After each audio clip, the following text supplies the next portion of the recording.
Good evening and welcome back to the Jacob Hornberger Show. It's nice to be back this Saturday evening with you here on the internet. Did y'all happen to notice the big liberal reaction to what the commentators are saying about the Federal Reserve's massive expansion of the money supply? I mean, you've got the commentators now in the economics realm that are criticizing what's going on, this major debasement of the currency, this major devaluation that's taking place. Ron Paul, of course, is saying it in Congress. And what are the liberals saying?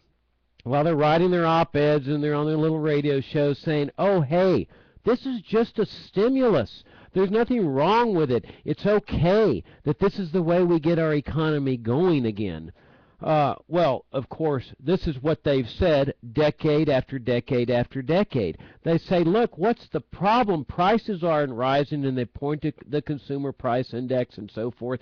Well, what's wrong with a little bit of monetary expansion to stimulate the economy? Well, there's a lot wrong with it. You know, it sends out a horribly distorting message to the markets. People make their investment plans based on this injection of freshly printed money. And, of course, all that gets distorted and perverted in the investments, the consumption, and they're simply pumping up the balloon so that 2 or 3 years down the road the thing bursts again. And this is what's been going on. I mean, decade after decade after decade. Every decade they bring up this nonsense of, oh, it's just a little bit of stimulus. Oh, it's just a little bit of an expansion of the money supply. No big deal. Well, it's a big enough deal where the dollar, the paper dollar that we carry around in our wallet is worth about a nickel compared to what it was in 1913. I mean, this is the way they steal from us. I mean, that's the best way to look at it. This is the way the state and the statists within the state steal from the American people. You see, they don't have the courage and the fortitude to just go out and collect the taxes. I mean, that's really what they need to do in terms of paying their bills. Now, of course, I'm not advocating that, but I'm simply saying that's how government gets its money. It collects taxes, but they don't have the courage to do that. They know what kind of tax revolt there'd be, so what do? They start printing the money to pay off their debts and pay off their expenses, and it's just stealing from the American people, because that inflation of the money supply that produces that debasement, that devaluation of the dollar, ultimately the consequence of that is going to fall on somebody. It's impossible to predict who that's going to fall on, but ultimately it's going to fall on somebody. Most likely the poorest people in society, the ones that are on their little hourly wage, the ones that are barely making ends meet. They're the ones that are usually the ones that get hurt, the people on fixed incomes. But obviously the ones that get benefited are the ones that receive the money first. That was a principle that was well pointed out by Ludwig von Mises many, many years ago. Now, so this is how they do this. They engage in their massive spending programs. They've got the welfare state, okay, you know, the Social Security, the Medicare, the Medicaid, the subsidies to the farmers, and the foreign aid to the dictators, and they got the drug war to pay for. They've got the occupations of 2 foreign countries, Iraq and Afghanistan. All the military bases, you know, 700 to 1,000 and more than 130 countries. They've got the welfare warfare state that they got to pay for. Well, guess what? The expenses of that welfare warfare state far exceed what they're bringing in terms of taxes, like to the tune of a difference being about $1.3 trillion. Now, you would think that they would think sort of like a family, that if you're spending more than what you're bringing in, that's the time to cut your expenses. That's not what they think, because you see, cutting expenses gets people mad, especially people on the dole, the military, the Social Security recipients, the Medicare, the Medicaid, the farmers, all the massive numbers of people that are on the dole. They're going to get upset. I mean, look at the people on the dole in Greece. Now, we all know Greece has gone bankrupt, busted. Why? Because their welfare state entailed so much expense, so much debt, that they got busted. I mean, people figured out that they were borrowing all this money secretly. They didn't want to raise taxes. That gets people upset. And, of course, in Greece, they didn't have the ability to do what the staters are doing here in the United States.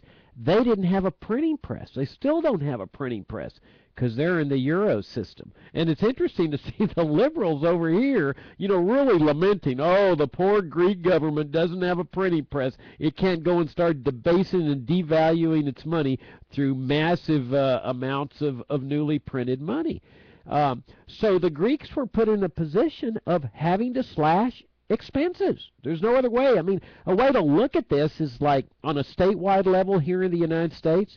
States are not allowed to do what the federal government does. They don't have a Federal Reserve at each state. Each state can't just start printing its money when there's a deficit there, when they're spending more than what they're bringing in. So what do they have to do? Well, they have to slash expenditures. Unfortunately, because of the liberals, they inevitably raise taxes at the same time because they're so obsessed with balancing the budget, they don't stop to think that the real problem here is the government spending. That's what needs to be slashed, and preferably through the abolition of programs. If you don't abolish the program, it's like a cancer. They come back very quickly. So the states can't do that any more than Greece can, because Greece is in the Euro system. The Germans, who have always stood for sound money, at least since the time that they went through that horrible monetary disaster, hyperinflation in Germany after World War I. They've always believed in a sound currency, so they control this Eurozone. That prevents the Greek from spending money or printing money to pay their bills. So they got to slash expenses. Unfortunately, again, they're looking at raising taxes. That's the worst thing you could do, because you need a private sector to sustain the dole sector. If you kill the private sector, then obviously the dole sector can't survive. So that's the advantage that the federal government has, and that's the purpose of a central bank. Now, what did the statists tell us? I mean, and what do they teach children in these public government schools? They teach, the Federal Reserve System was established in 1913 to provide stability to the monetary system, to prevent monetary chaos, and this is such a delusionary bit of nonsense.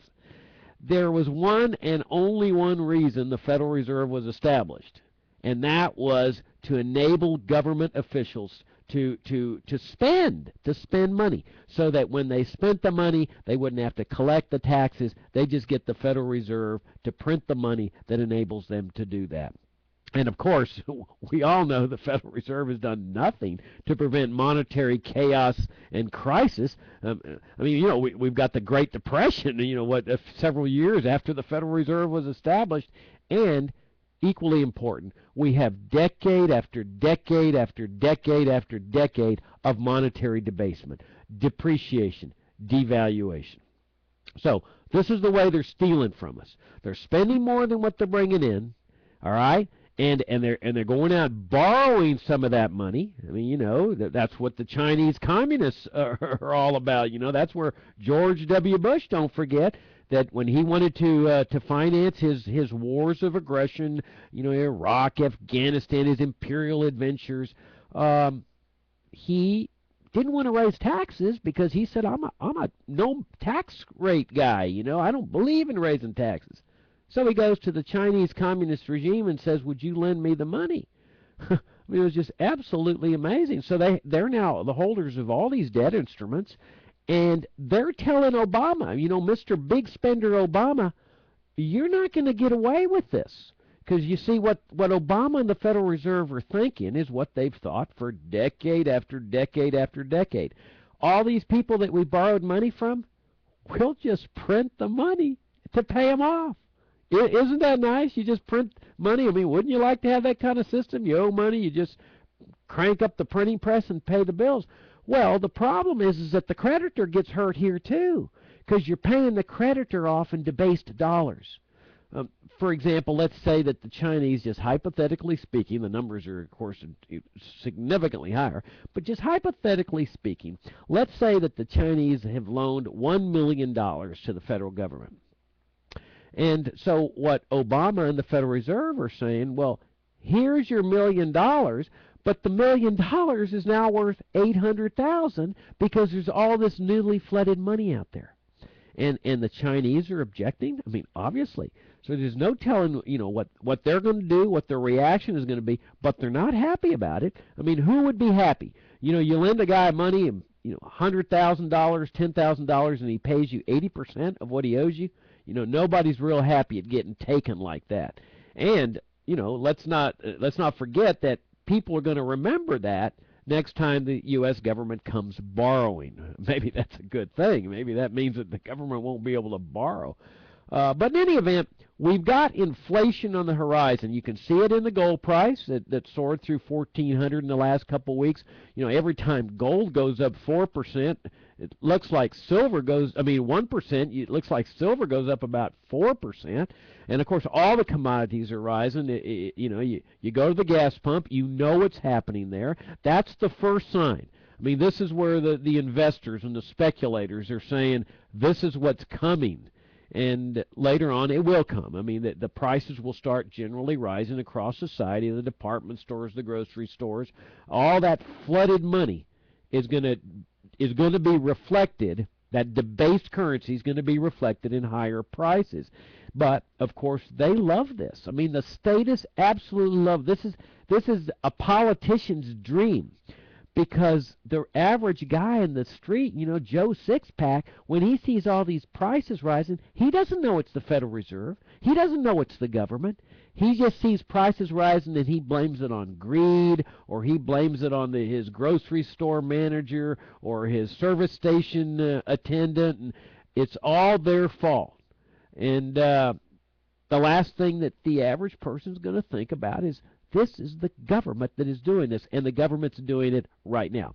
So that's why the statist loves central banks, because they can steal from the citizenry, and the citizenry don't know what's happening. It's one of the finest forms of theft that was ever invented, especially governmental theft.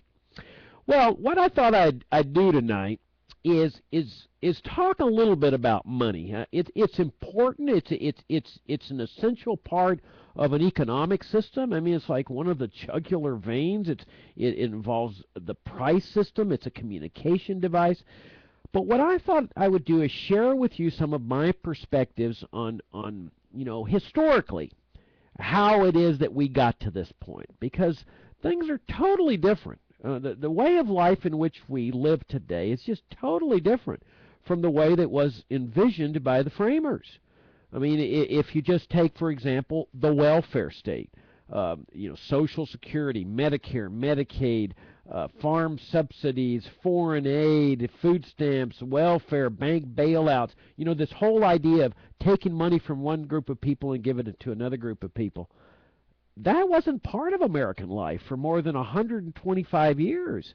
Now, you might be able to point to some exceptions. It wasn't a perfectly free society. Of course, there was big exception of slavery, and there was tariffs and, land grants and so forth. But by and large, here was a society where there was none of this coercive transfer of wealth. And then, of course, you didn't have the managed economy, the centrally planned economy, the regulated economy.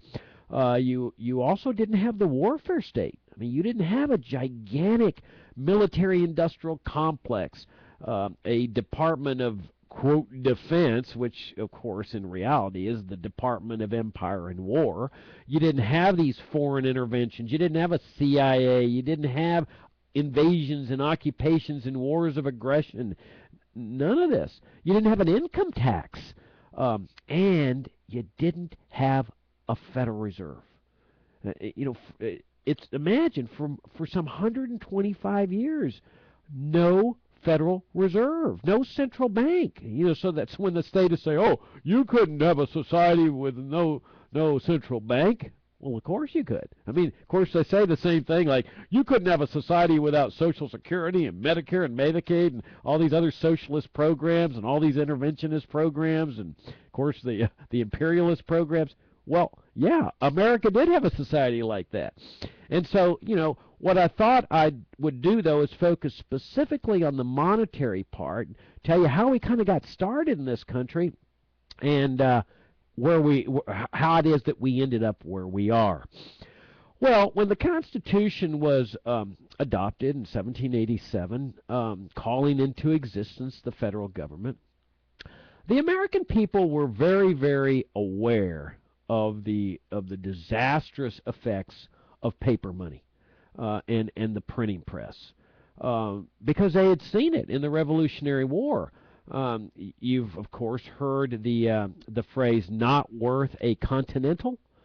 Well, what that meant was that the government was printing paper money called a continental. It's just like a Federal Reserve note today.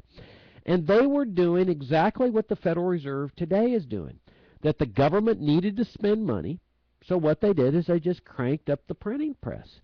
And they kept cranking and cranking and cranking. I mean, heck, when there's when all you have to do is crank, I mean, you can put out as much money as you want.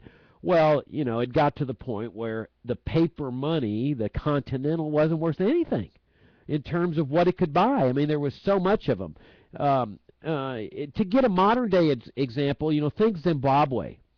That Zimbabwe, the government there, was stimulating the economy and it destroyed the currency. They just keep flooding the market with newly printed money. And I mean, people were dealing in trillions of Zimbabwe currency, whatever it was. I mean, you can get some now on the internet. You can be a trillionaire, Zimbabwe style. Well, this was effectively what was happening with the Continental. And historically, I mean, the framers, our ancestors, the people who founded this country, were very, very familiar historically of what governments how governments had used inflation and expansion of money and credit, or debasement of gold, as a means to plunder and loot the people.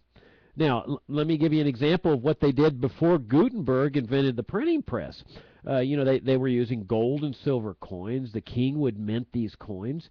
And, well, as the coins would come circulating into the realm, into the hands of the government, like payment of taxes and stuff, what the government would do, let's say you had a 1-ounce gold coin, the government would start shaving the edges of the coin, real minutely.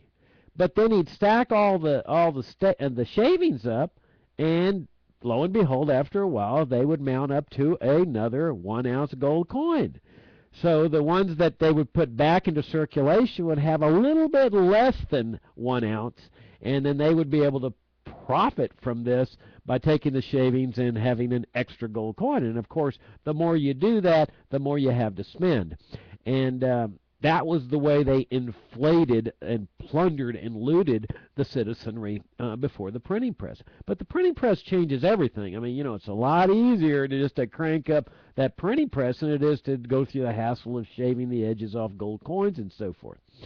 So our ancestors, the framers, were well aware of this history of inflation, of debasement, of depreciation of currency, and how government officials had used this. So what they said, and this was largely with the consent of the American people, maybe the demand of the American people. They said, we are not going to have a system where people are going to be using paper money. Instead, we're going to be having a system where people are going to be using gold and silver and copper coins for their everyday money. Now, when people talk about the gold standard today, sometimes they say stuff like, oh, well, the gold standard involved a certain exchange rate between the paper dollar and a certain amount of gold, and that exchange rate was based on blah, blah, blah, blah, blah. That is absolute pure nonsense. I mean, it's just nonsensical. It didn't have anything to do with any exchange rate between a paper dollar. It was simple. The gold standard simply meant that people in this country were using gold and silver coins for their medium of exchange. That's all. That's all it meant, that the standard of money was gold and silver coins. And there's no exchange involved with paper dollars. It just means that, hey, you walk around, you got gold and silver coins in your wallet, or you deposit them in a bank, you write checks on them. But all it meant was that the money that the American people would be using in their monetary system, in their economic transactions, their everyday life, was going to be gold and silver coins. That's all the gold standard meant. All right. So and that's what happened. I mean, people would just carry around, coins. They didn't have wallets where paper money, Federal Reserve notes, and so forth. It was just gold and silver coins. Why'd they do this? Well, because historically, notwithstanding what I said about the shavings, historically, gold and silver have been stores of value. It's a way to protect yourself against government inflation. You see, the printing press is real easy to print. It's not so easy to go out there and print a bunch of gold coins, and people can monitor whether you're taking the edge off the coins. So the American people wanted gold and silver as their money to protect themselves from government officials. Okay, because this is a way that they could transact business, they could go about their daily affairs without getting looted and plundered the way the Federal Reserve is doing to people today. So they established this system. Now, what was the government's role here? Well, the government was minting the coins. It would say acquire some gold. It would go through the process of minting, let's say, a $20 St. Gaudens coin, and let's say it's a 1 ounce gold coin. Now, it's not pure gold. There's some alloys in there. They got to mix it together to hold together and so forth. But they had the definitions, a certain fineness of gold, how much gold in that coin versus the alloys to put it together and so forth. And so the people felt that this was a proper role of government. To mint these coins, they would be reputable, presumably. People could count on them as really containing the amount of gold that they were represented to contain, like a 1 ounce gold coin, that they weren't corrupted, like only 10% gold or gold plated or something like that. So that's why people put their faith in the federal government to do this, and the U.S. Mint. Now, of course, we libertarians would say, you don't need government to do that. You can rely on the private market to do that. You can have private mentors competing against each other. Whoever has the best gold coins, the most reputable, the soundest, are the ones, they're the ones people are going to want. They're those ones that are going to be circulating. Like American Express gold coins or Citibank gold coins. And then the little lesser businesses that are not as reputable, they may be trading at a discount. So if you got ABC Gold Coin Company selling its gold coin for a 1 ounce gold coin, people might say, well, I'm not going to really use that for $20, but I'll use it for $18 because it's not as reputable as the American Express or Citibank gold coin. Well, this was the idea. I mean, this is what libertarians would say. Put it all in the market. Separate money in the state. But at least we can understand. I mean, the people living in 1787, they hadn't had the the benefits of reading Friedrich Hayek, who wrote this great essay, The Denationalization of Money, where he says, just let the free market handle the monetary unit. They hadn't read Ludwig von Mises. They hadn't even read, the classical economists, except Adam Smith. Most all of them, I think, had read Adam Smith's Wealth of Nations. Well, that's not exactly a clarity of principle with respect to inflation and gold standard and so forth. So it's understandable that people would look to the government to mint their coins and expect the government to be honest about it. Well, if you look at the Constitution now, this is really interesting because, there can be absolutely no doubt when you read the Constitution that this is what the framers intended for the United States. For example, you have express restrictions on the states. It says, no state shall make anything but gold and silver coin a medium of exchange. Now, that's pretty clear. I mean, how do you get clearer than that with respect to the intent of the framers, that they really wanted people to use gold and silver coins as the medium of exchange under the Constitution? There's also an express prohibition on the power of the state to emit what are called bills of credit. What are bills of credit? Just paper money. I mean, that was the term used for paper money at that time. So it's clear that they didn't want the states to be issuing paper money, and it was clear that they didn't want the states to make anything but gold and silver coin the medium of exchange.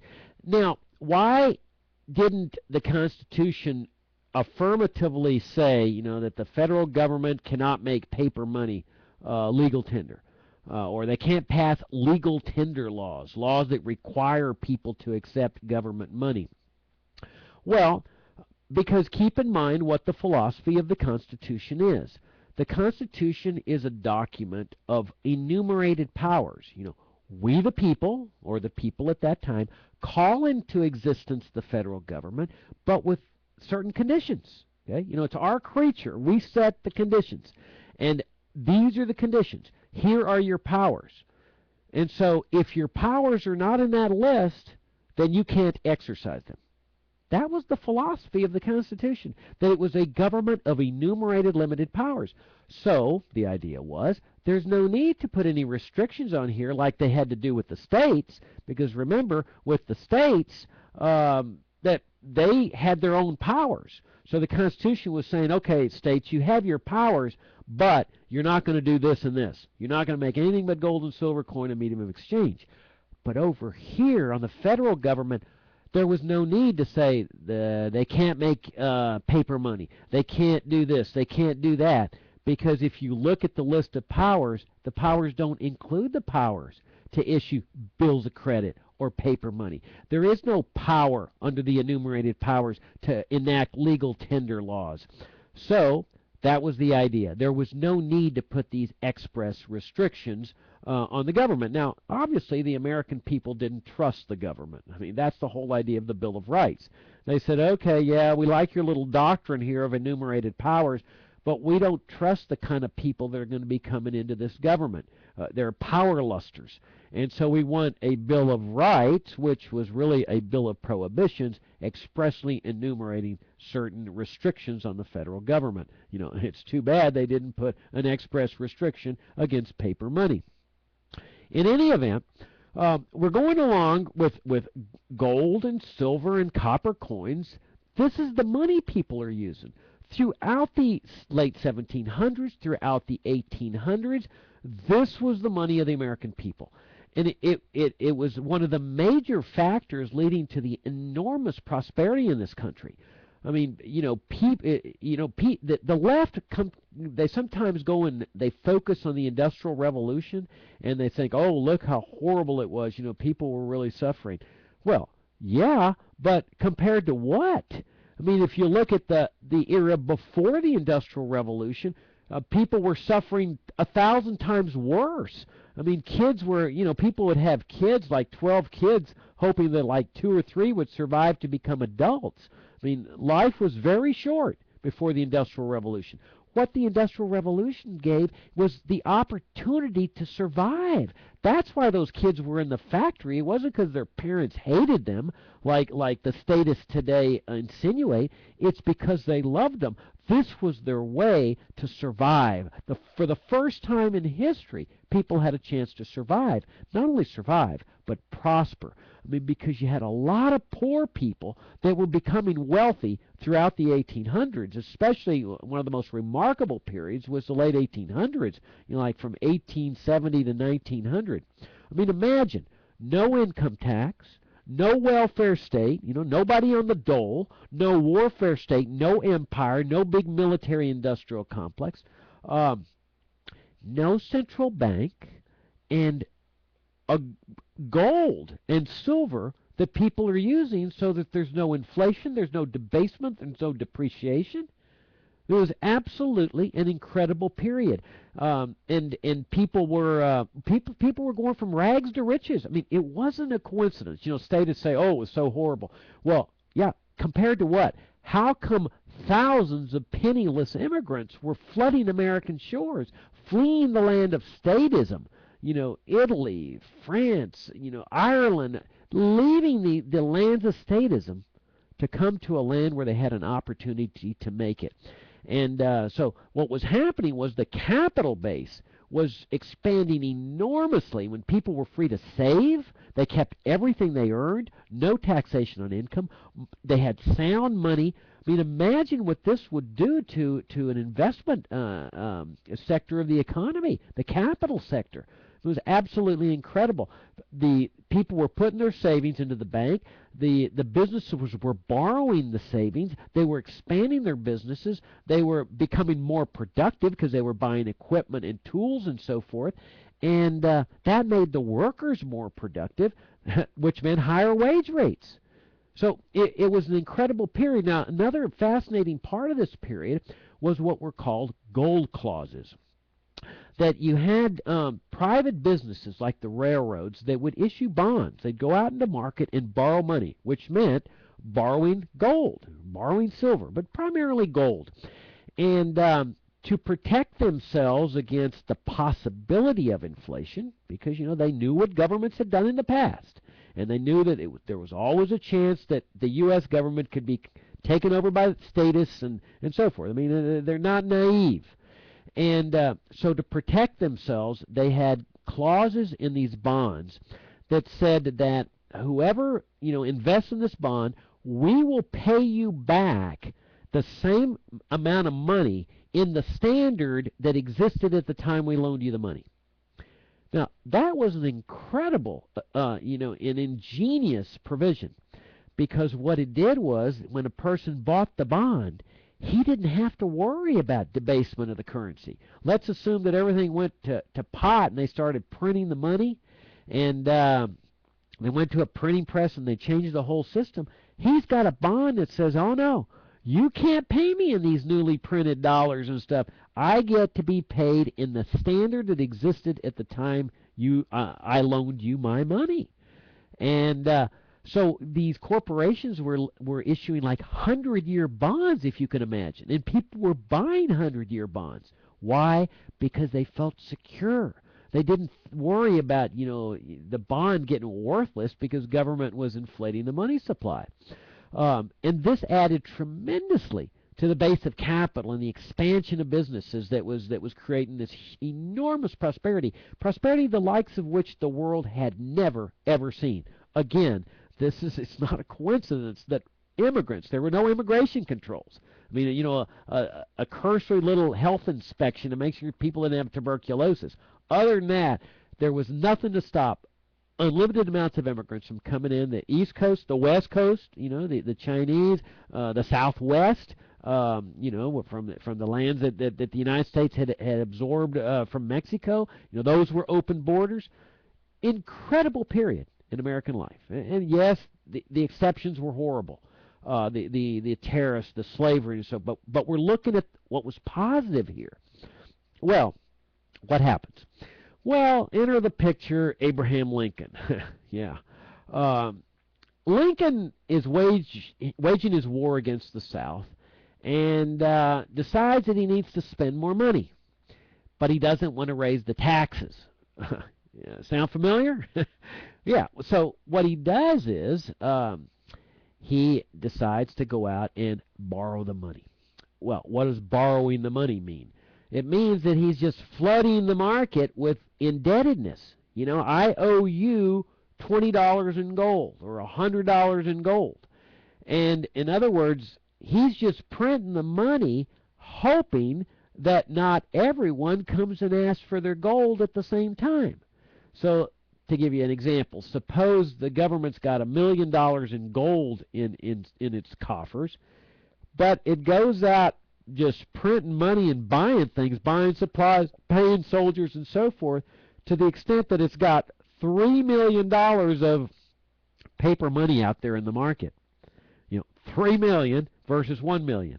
Suppose people all of a sudden get a sense of this, and they say, and of course, what Lincoln's banking on is that not everybody's going to be coming and asking for his gold at any one time, so they're safe. But, gradually unease develops. And people say, there could be a default here. It's not real clear that the North is going to win this war.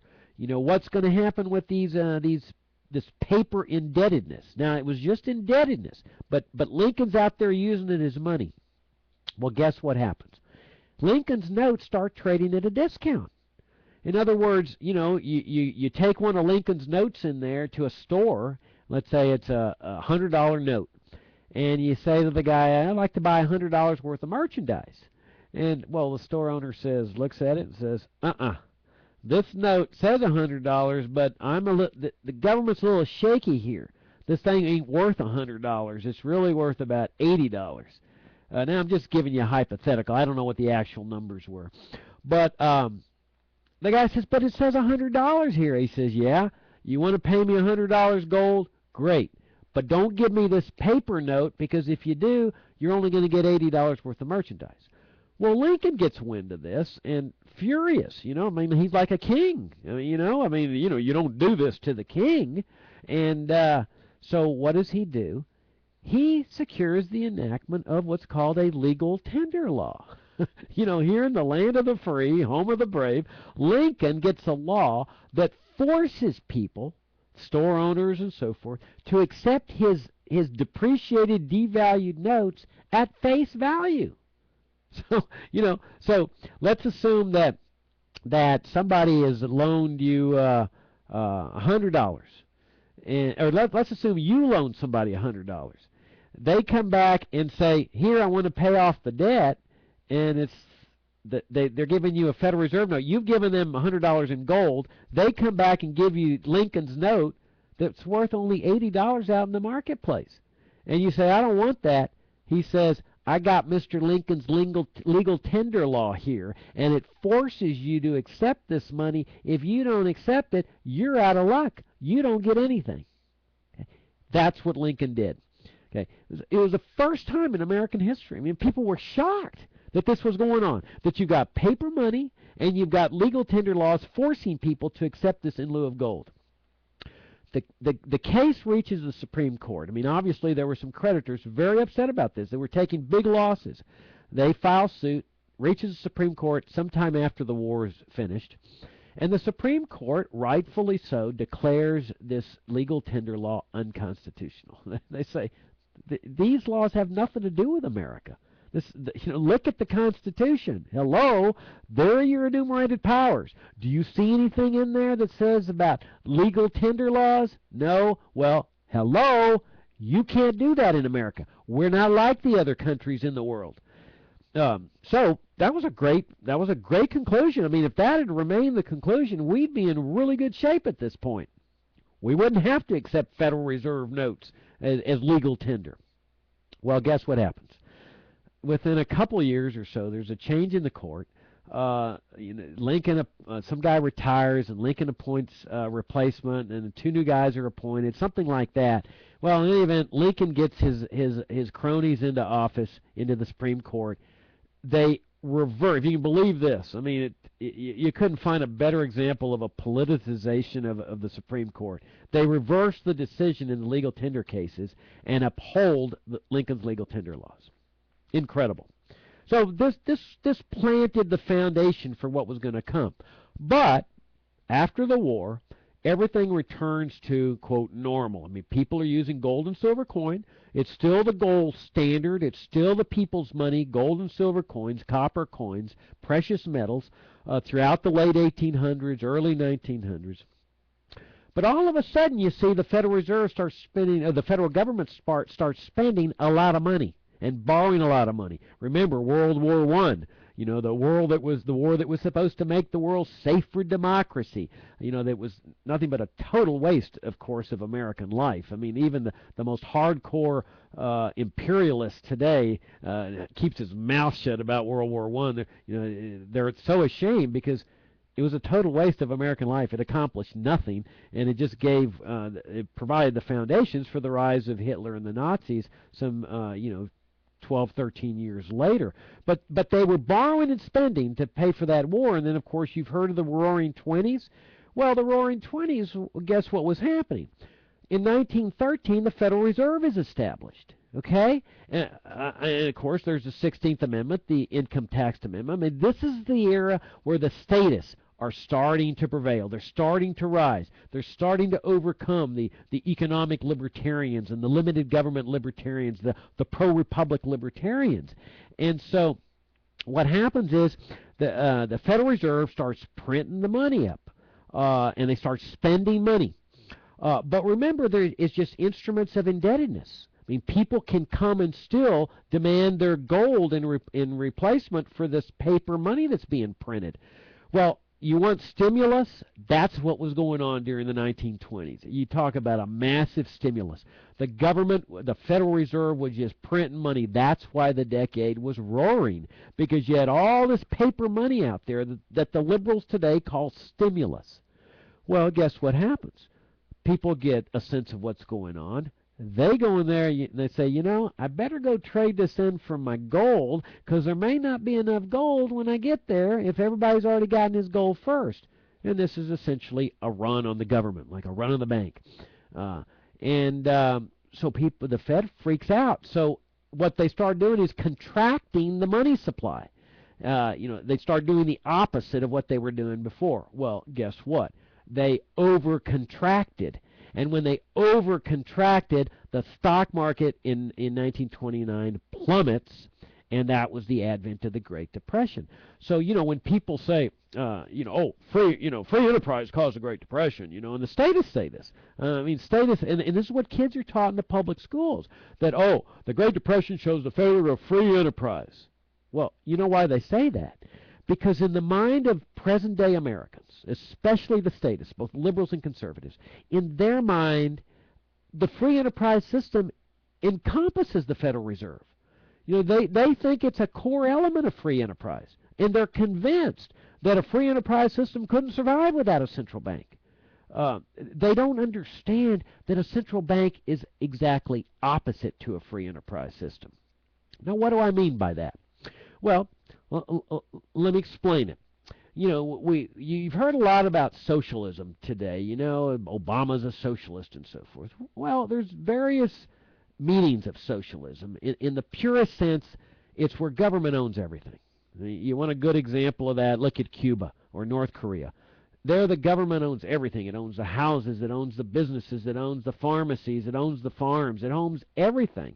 Everybody works for the government. Imagine, everybody works for the government, and of course, that's why they need bailouts, foreign aid and so forth. Why they needed aid from the Soviet Union, because there's no private sector to support the people on the dole. Well, recently Castro laid off, 500,000 workers because trying to build up the private sector, and of course that's what the federal government ought to be doing, but they're not going to do that. So you've got that element of socialism, but then you've got the socialist programs like Social Security and Medicare and Medicaid, where government's taking money from one group and giving it to another group. From each according to ability to each according to need. What Marx said when he was defining Marxism and socialism and so forth. But there's another aspect of socialism, and that's central planning. That's where a government board plans in a top-down command and control fashion the activities of people. Thousands of people, hundreds of people, or hundreds of millions of people. And that's what the Soviet Union was doing in the production of shoes and automobiles and so forth. Well, as the Austrian economists have shown, Ludwig von Mises, Friedrich Hayek, all the modern-day Austrians, central planning is inherently defective, because the planner can never know what's going on in the minds and in the valuations of people at any particular moment. As soon as the planners come up with a plan, the plan's outdated, because valuations in the marketplace are changing constantly. So therefore, the best thing you can do is dismantle central planning and let people be free, leave people free to manage their own economic activities or educational activities or whatever the matter may be. Well, what the Federal Reserve is it's a central planning board. It's centrally planning the economic, the monetary decisions of hundreds of millions of people. How much money should we expand? How much money should we contract? How should we lower the interest rate? This is inane. It is impossible for the central planner to plan this complex market. And that's why you have all this chaos and crisis. It's what Ludwig von Mises called planned chaos. That's what caused the Great Depression, the great stock market crash, the central planners. It's the Federal Reserve, not free enterprise. In fact, Ben Bernanke, the chairman of the Federal Reserve, several years ago was at a dinner honoring Milton Friedman, and he, in a remarkable degree of reality, he acknowledged, you can look it up on the internet, put Ben Bernanke, Milton Friedman dinner, and you can see where he acknowledges, Bernanke acknowledges, Friedman, Milton, you were right. You know, we screwed up back in the 1920s, but we'll never do it again. Well, what he means is that we won't ever over-contract. And the statists now are distorting Friedman's position. They're saying, oh, Friedman thought it was great, that you needed to expand here.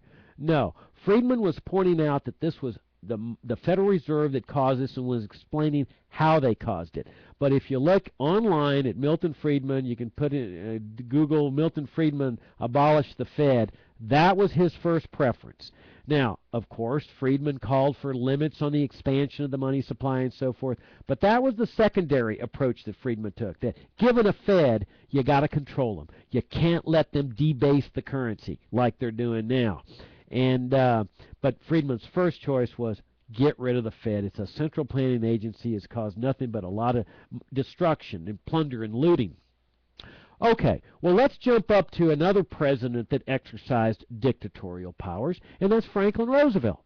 Okay, because now he comes along, 1932, the Great Depression is really going strong, and this is the guy that revolutionizes American life, revolutionizes our American economic system. This was the advent of the welfare state. I mean, this is where Social Security got started. If you go to the Social Security Administration website, you can see the bust of Otto von Bismarck, the Iron Chancellor of Germany. Not the bust of James Madison or Ben Franklin or any of the founding fathers, because Otto von Bismarck was the first one to introduce Social Security into Germany. And guess where he got the idea? He got the idea from the German socialists. You know, that were coming up with these socialistic programs that were the government could take money from one person and give it to another. Well, Roosevelt had his, Blue Eagle campaign, his National Industrial Recovery Act. I mean, Roosevelt's system was a strange combination of socialism, fascism, mercantilism. In fact, there's a great book I highly recommend called Three New Deals by a man named Shivelbush. Three New Deals. And it's showing the parallels between Roosevelt's economic system and what he foisted on the American people, Hitler's economic system, and Benito Mussolini's in fascist Italy. The parallels, the government-business partnerships, the socialistic programs, the managed economy, and so forth between the three systems. Well, obviously, a welfare state costs money. I mean, that the Greeks have learned that. The Irish are learning it. They're facing bankruptcy. Well, this is what Roosevelt understood, that a welfare state entails spending lots of money. Well, how do you spend money when you're constrained? You got the printing press going, you got the Federal Reserve, but people might do a run on the bank. They might come and demand their gold. So what does he do? He engages in one of the most horrific, shameful, abominable, despicable acts in American history. He does exactly what Fidel Castro would do many years later. He nationalizes people's gold. I mean, it's like a third world banana republic, where they nationalize an oil industry. He nationalizes gold. Now, what does that mean? He makes it a felony offense to own gold. Now, think about that. This is the people's money. This is the system on which our government was founded, our system, our country was founded. That this is our money, gold and silver coins. He makes it illegal, a felony, to own gold. He orders every American to turn in his gold to the federal government. Oh, we'll replace it with paper money, he said. Of course, it was going to be depreciated paper money because they devalued it as soon as the confiscation took place. Now, some people hid the gold. They understood what was coming. This was their store of value. That's why people are buying gold today. They're protecting themselves against what's coming. But if they got caught, it was a felony. Now, why did they do that? Why didn't he just do what Lincoln did? Just pass some legal tender laws requiring people to accept his paper notes. Because they had to smash out of the public consciousness the whole idea of gold as money. That was the only way they could do it, is just remove the gold from circulation, remove the gold from ownership, so that the collective memory of the American people over 2-3 generations, they would totally forget that gold was money, that was the money of the American people, that was their system. And of course that's happened. I mean, gold remained illegal to own. Imagine, own. It's illegal to own a coin that used to be the official money of the United States. It is so phenomenal. But by the time the 1970s rolled around, that collective memory of gold as money had been forgotten. And so the state has felt safe in re-legalizing gold. That's why there's gold circulating today. You can buy gold. You can protect yourself from what's coming with the inflationary debasement. But this is why Roosevelt did it. Now, remember I mentioned about those gold clauses? Guess what else this man does? He just nullifies all these gold clauses and all these bonds that have been issued. Said, you don't need to worry about that. You can just pay paper money. The debased paper money, don't worry about those gold clauses. Remember, the clause was going to protect people from this debasement because they would be required to pay in the standard that the money had been loaned, those 100-year bonds. Roosevelt said, don't even think about it. I'm going to nullify those clauses. Imagine. You see anything in the Constitution that gives the federal government the power to nullify private contracts? That's what he did. Well, guess what? The case reaches the Supreme Court. It's called the Gold Clause cases, and it was one of the most incredible opinions ever written. They uphold this nullification. You ought to go read these opinions. I mean, you get a lot of good information on America's monetary system, the gold standard, paper money, and so forth. You're going to learn more from the dissent. The four judges, they were called the Four Horsemen, and they stood fast. They said this is thievery, this is monetary debauchery, this is the height of immorality, and it's unconstitutional. And of course, they predicted that this was just the beginning of all kinds of financial and economic mischief and monetary mischief. And of course, it has. I mean, the floodgates were then opened, and for a while, silver coins were circulating, but they went out of circulation. Those of you that are my age will remember silver quarters and silver dimes. But when you're flooding the economy with newly printed money year after year, decade after decade, gradually those silver and coins they're too valuable to put in a Coke machine, because you can go and trade them, sell them in the marketplace for a paper dollar. You sell one silver quarter, say, for one paper dollar. Why would you use it to buy a quarter coin when you can go and get the dollar and get four cheap quarters? So that's what they did. They debased the currency. They ran out of circulation the good money. For a while, the gold standard still applied to the international markets, where the foreign governments that were sitting with dollar reserves would be free to come to the federal government and say, we want our gold in return for this paper money. The paper money was flooding so much, in the 40s and 50s and 60s, because remember, now you've got the military-industrial complex that has come into existence as a result of World War II, where, hey, we got to convert the Soviet Union, our partner here, into the new official enemy, and we need a Cold War, and boy, we can't tear down, we need a Pentagon, and we need massive contractors, and, the warfare state starts. So that's a massive amount of spending, too. So finally, what happens is that they fear this run on the bank again, because the foreign governments are demanding gold. They know that something's amiss here. There's a lot of paper out there, and that's when Richard Nixon closed the gold window, in essentially saying, no, we're not going to honor our commitment. We did what we did to the American people in the 1930s. We're now doing to you. And Lincoln said, no more. You can't take our gold. And that became the total break with gold, irredeemable paper money ever since. That happened, I think, in 1970s or so. Ever since, just irredeemable paper money. Now, you can still see relics of the past. If you look at your dollar bill, it says Federal Reserve Note. Now, ask yourself, why does it say note? I mean, isn't this a dollar? I mean, why does it say note? Because, a note connotes a promise to pay. And so it's, when you issue a promissory note, I promise to pay something. Well, that's like a vague memory that these notes, that's exactly what they were at one time. They were a promise to pay gold, which was the real money that people were using. These were just debt instruments. And of course, but all that's been smashed out of the collective memory of the American people, except among the libertarians, like, Ron Paul. I mean, that's what distinguishes us libertarians from conservatives and liberals. We understand, the issues involved here. We understand what the Federal Reserve is doing to people, and the plundering and looting, the enabling of these politicians to spend to their heart's content. And so what we have to do is, as libertarians, we have to just continue raising people's vision. We got to let them know what's happening. If they don't want to listen, that's their business. But I got a feeling they're going to start listening more. I mean, we know that people are listening to us big time in foreign policy now. Ron Paul led that when in that famous debate with Giuliani. People are now starting to listen to us on the economy.